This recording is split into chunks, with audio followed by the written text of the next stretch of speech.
Hello, this is Brian Rowe with Mythic MTG Tech on how to get into EDH with mono green using one of the pre-constructed decks from 2014. This video is all about upgrading that deck. Before I get too far into this, though, I need full disclosure. I do not love all the colors the same. My first love was blue, and I've matured to a green player. Green is the best color in EDH, and it's even really good in Legacy, but that's another story. I also want to say thank you to Mox Boarding House. I wrote a companion article for this video over there that has links to purchase the cards that I talk about in this video. If you've got any comments, please feel free to leave them here on the video or head over to Mox Boarding House and leave comments there. I'll answer comments on either place. Got 5 tips to keep in mind when you take one of the pre-constructed decks and you try to upgrade it. Respect the curve, add utility lands, cut one-use cards and overcosted cards, add reusable threats and answers, put some tutors in if you want to go really spiky, and add at least one, if not more, amazing bombs so that you've got something really personal as a way to win with the deck. On Respect the Curve, green curves out better than anyone else. Green has the best ramp in the game. I don't know what they were thinking with this deck, putting so much artifact ramp in. Use green ramp. Sky Shroud Claim. It's got elves on it. Needs to be in the deck. Recross the Pass. Amazing card. Really, really good. Wall of Text basically says, put the next land in your deck into play untapped. And then if you win a clash, it comes back to your hand so you can use it again. Great, great ramp. Recross is like 30 cents. You should have this in every EDH deck. Oracle of Modiva, an elf, fits the theme of the deck, is extremely good. 2 lands per turn is great. If you've got some manipulation, like a Sensei's Divining Top or some fetch lands or the Reach here, you're able to also use it as a way to get the cards that you need into hand and shuffle away the stuff that you do not. Upgrade your land. Put amazing land into this deck. The deck should be mostly forest. Don't go too far in getting rid of forest. Yavimaya Hollows keeps those little elves alive. Mosswort Bridge is the best hideaway land in EDH, and trying to nick those, I don't know why this card is so cheap. It is a house in EDH. Got a bunch of creatures out there. You can produce 10 or 20 mana with this. Really, really nice card. Cavern of Souls is something you should really consider in this deck.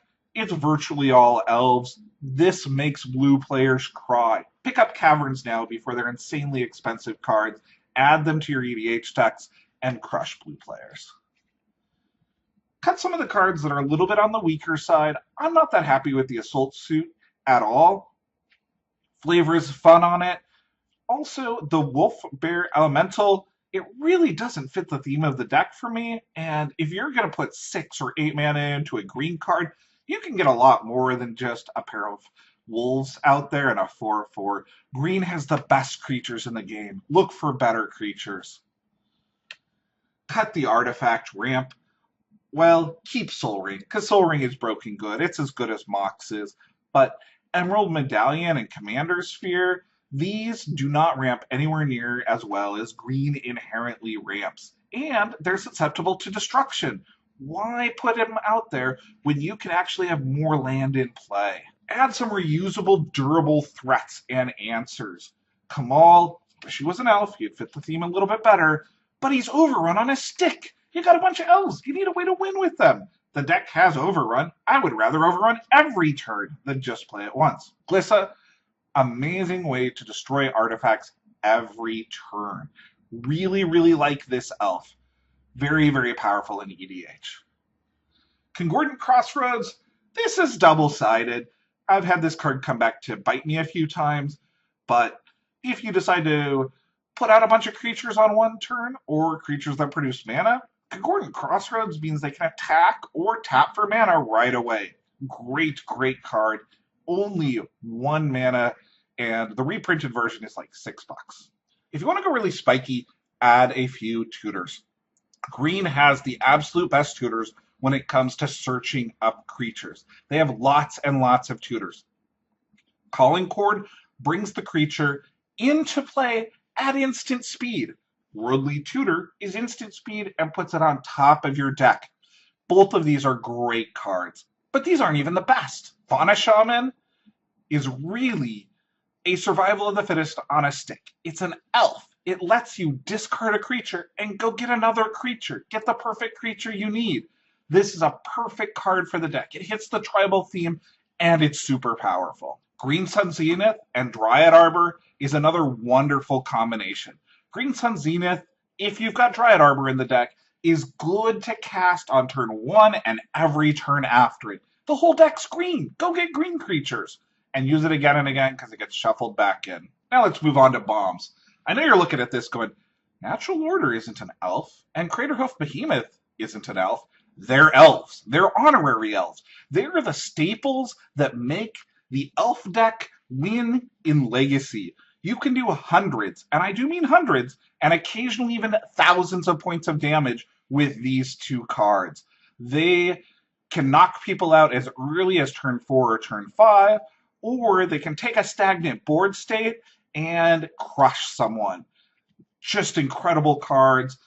If you're going to add a bomb, this is the combination that I would add. Survival of the Fittest is another serious one to consider. This card is broken.